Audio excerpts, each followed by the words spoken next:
Hi, welcome back to Professional English Baku. I'm Steve, and today we're going to go a little bit deeper.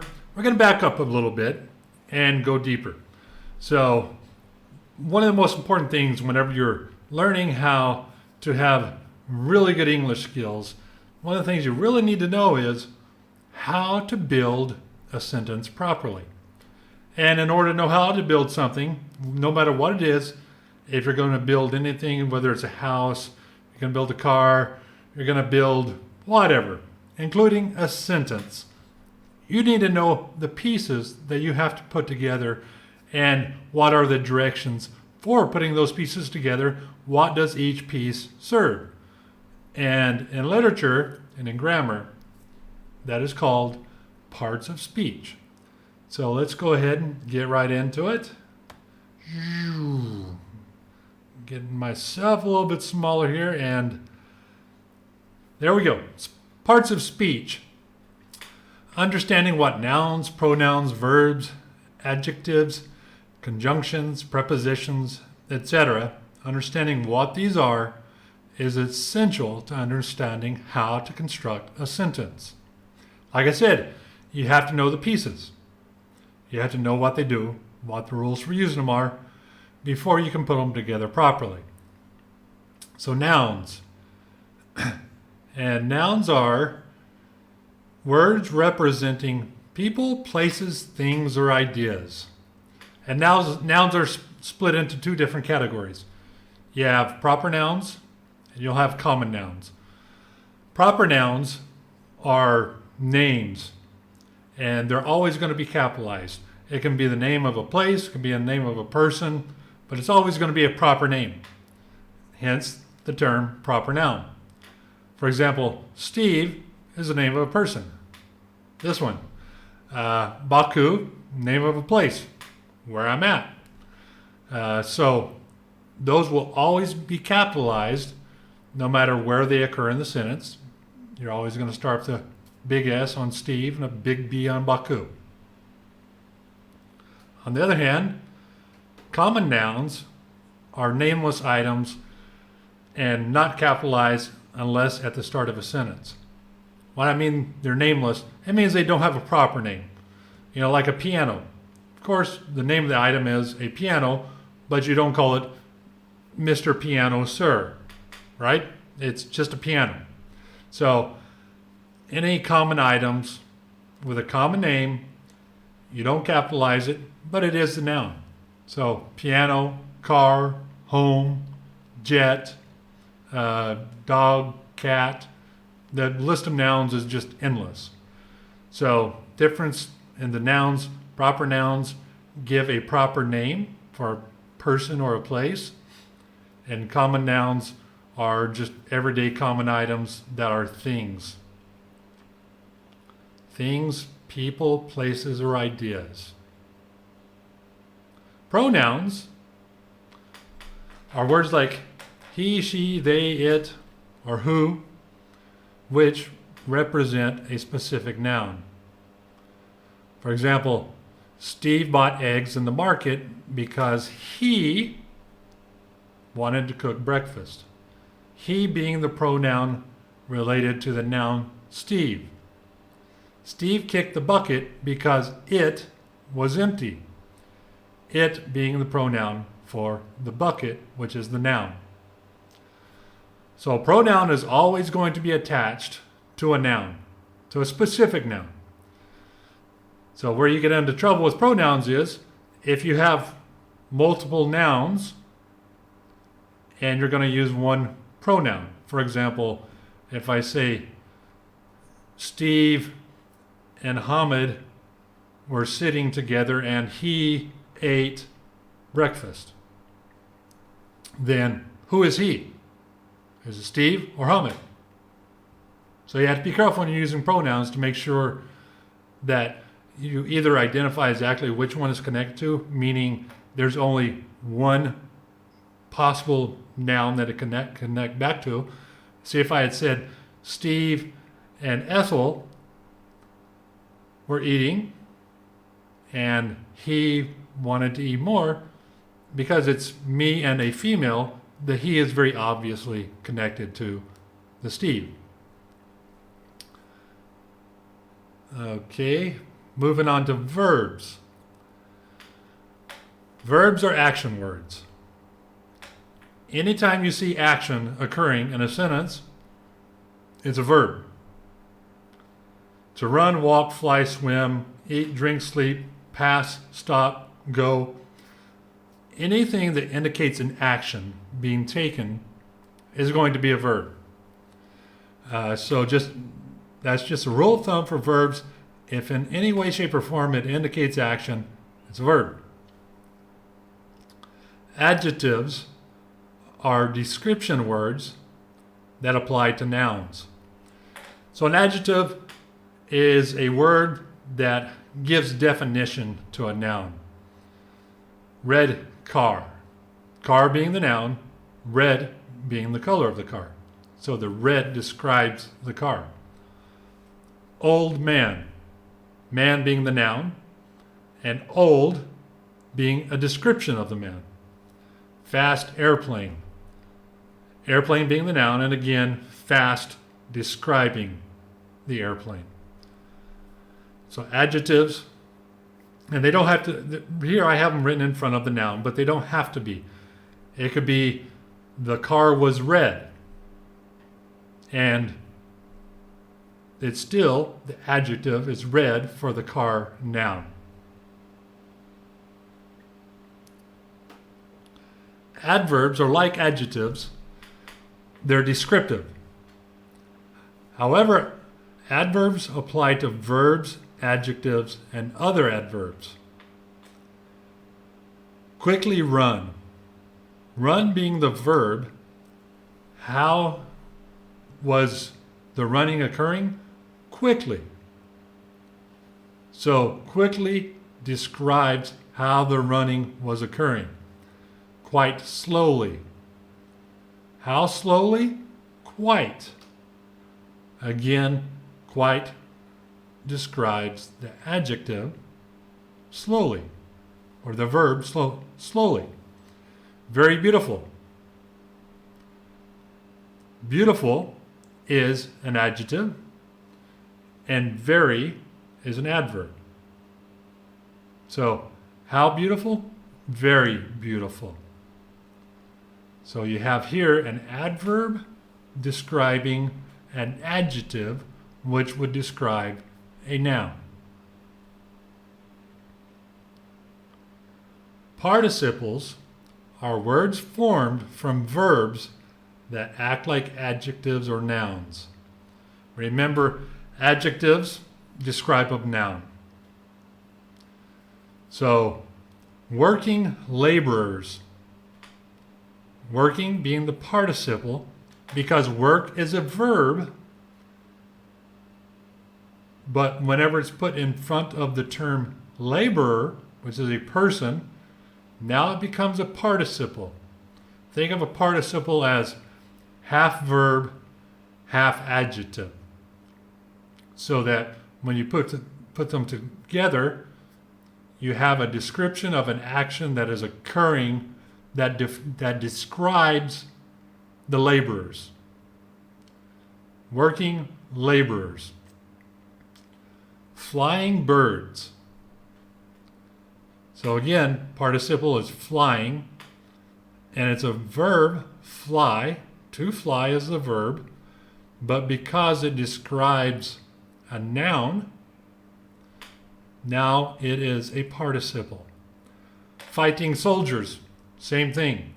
Fighting is typically a verb, but because that verb describes the soldier, now it is a participle. So here's the difference. Fighting would be a verb if you say the soldiers were fighting. Now it's a verb because it describes an action that the soldiers are taking. But if you say the fighting soldiers were very tired. Now fighting soldiers, fighting describes the soldiers. It doesn't say what they're doing, it describes them and how they're doing it. So it becomes a participle.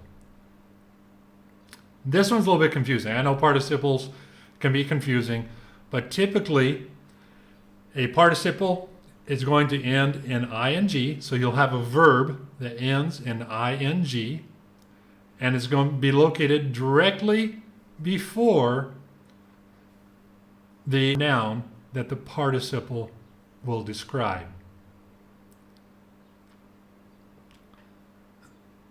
Conjunctions join clauses or words within the same clause. And, but, or, for, nor, so, and yet.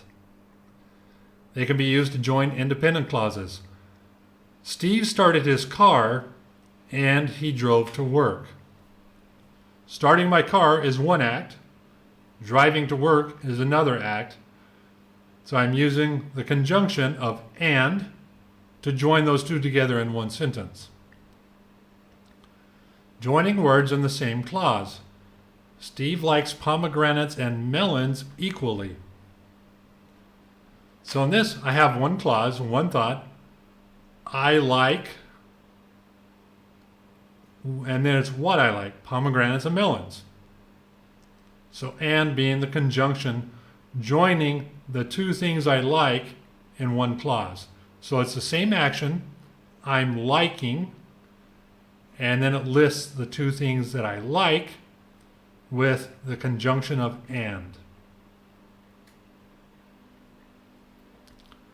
Prepositions tell you how nouns in a sentence relate to one another. There are many prepositions. Just to list a few, here are the four main categories of prepositions: direction, time, location, and space. So direction, for example, left, right, up, down, that's going to be how one noun relates to another. Like if you say, the cat was on the table. So on is a preposition giving a relationship of location for the cat in relationship to the table. If I say, I ran under the stairs, then I would be a noun, stairs being the other noun, and I ran under the stairs, under being the preposition identifying the location. Steve went to the kitchen after he woke up. So this is a relationship of time. So it's a relationship of after. So Steve, after he woke up. Okay? Articles. Articles modify nouns differently than adjectives. They help make nouns more specific. A, and, or a, and the. So, a table, an apple, the cat, the person, an animal, a bottle. So, it makes it very specific as to Steve picked up a bottle. And whenever we say a, you know it means one. But if you say Steve picked up the bottle, then it's very specific as there's one specific bottle that I must have picked up, rather than if you say Steve picked up a bottle, it gives the impression that there were different bottles there and I randomly picked up a bottle. But if you say Steve picked up the bottle, then it gives the impression that either there was only one bottle or there was one very specific bottle that Steve picked up.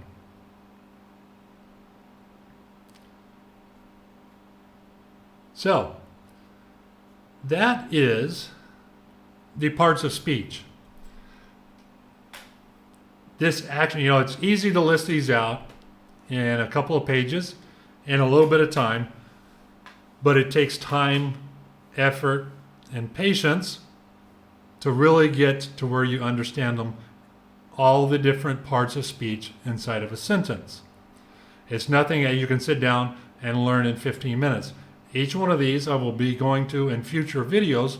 I'll dive deeper into nouns, the difference between proper nouns, common nouns.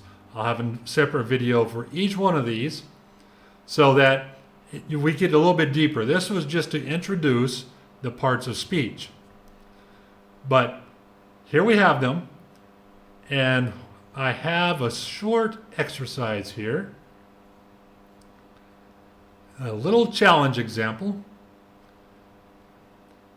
and I'm going to make myself even smaller so that we can see all of this.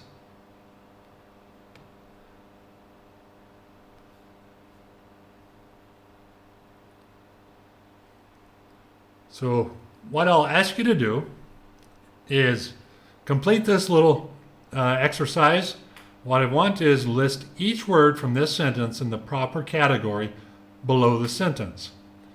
So we have the sentence here, which is, Steve was frantically watching as his favorite dog chased a running bear into the dark forest.